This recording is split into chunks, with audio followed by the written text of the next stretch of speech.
The NBA 72-game schedule will be released in two halves. They're going to do the first half of the season. That will run from December 22nd to March 4th. That's going to be released right around the start of training camp. The league is not going to release the second half until later, once play has already started, to adjust for any postponements that, quote, can be reasonably added. And a play-in tournament is a lock now, back to end the season. Here's a quick explainer for that. The 7th seed will face the 8th seed, with the winner advancing to the playoffs. The 9th seed will face the 10th seed. The winner advances to face the loser of the 7 versus 8 game.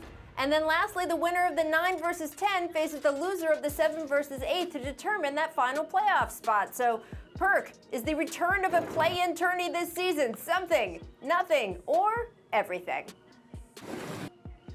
Oh, it's everything. It's the appetizer before the playoffs. It's the playoffs before the playoffs. And you know what else it does?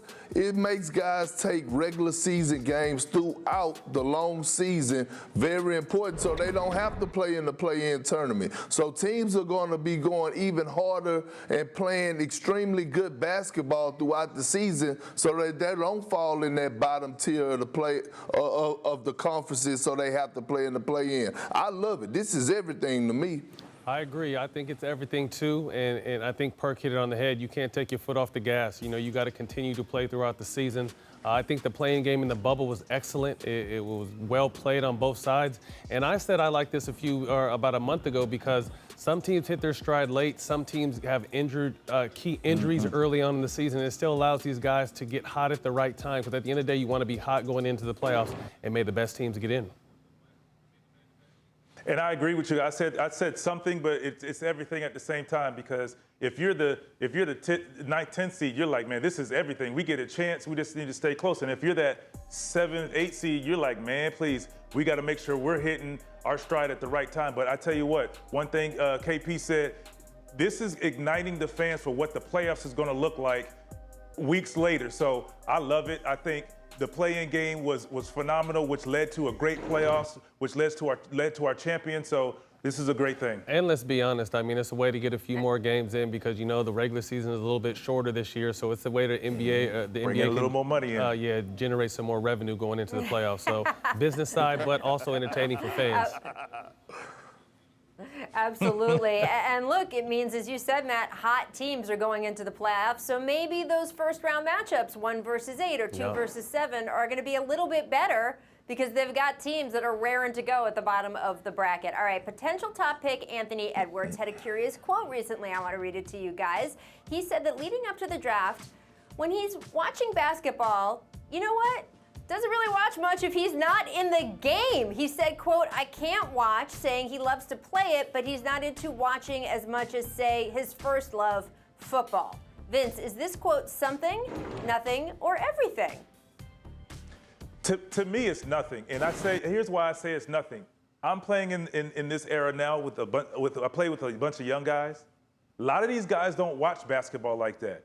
Once they're done, they go straight to the video games or Netflix or whatever they do. So This is not a surprise to me. This doesn't bother me. I think when they show up to practice and they're doing what they do in the arena, in the game, and of course studying when you need to study, that's all I care about. After that, I mean, you would hear this from a lot of guys, I feel like. So this is nothing to me.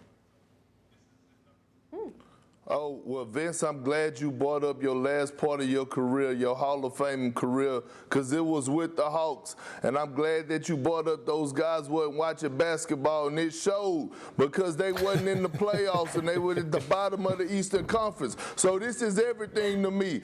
Anthony Edwards, let me give you some advice. You need to start watching your opponents on your off nights. Otherwise, you might be going out there and people going to be putting 30 on you. So watch the game, young fella. I think this is nothing, but Perk is right. I think it has to change, because this is his job now, and you understand the intricacies of the game by watching film. But I was very similar. I was a football player at heart, and the only time I really watched basketball was when the Lakers were playing. Other than that, it was football all day, every day. So I understand where he's coming from. But what I love most about this is I know he has a football player's mentality, and I was wondering what kind of dog he is. He's a dog, so I'm excited for him, because I think he has tremendous upside. But Matt, don't you think that you could get useful, valuable, additional information if you are watching on your absolutely. off nights and seeing how different games like go I said, and different guys play? Absolutely. I think it needs to change. I think obviously now this is his job, and someone's gonna pull him to the side hopefully and teach him how to watch film and watch games, because that's what you need to do at this level. But I said leading up to this, I didn't think it was a big deal.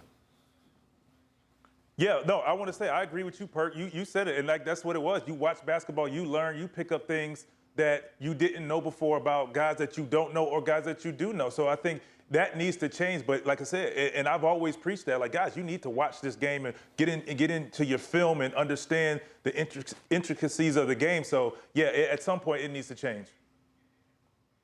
And Vince, that's so interesting that you said some of your younger Hawks teammates in your last stop weren't watching in the same way. All I can say is this: the greats of the game right now, Kevin Durant, LeBron James, I know how much basketball they watch in their off time. We saw LeBron James, when he didn't make the playoffs last year, say that he still watched every single televised game because he said, oh, I could learn stuff. Well, apparently paid off, won the title this year. So my advice to Mr. Edwards would be to start watching just a little bit more. You can fit it in between Monday Night Football and Thursday Night Football. Just saying. All right, according to Kevin O'Connor of The Ringer, the Warriors have discussed a trade with the Bulls involving their second-round pick for the Bulls' fourth pick and Wendell Carter Jr. I'll ask the former Warrior, Matt, is this something, nothing, or everything?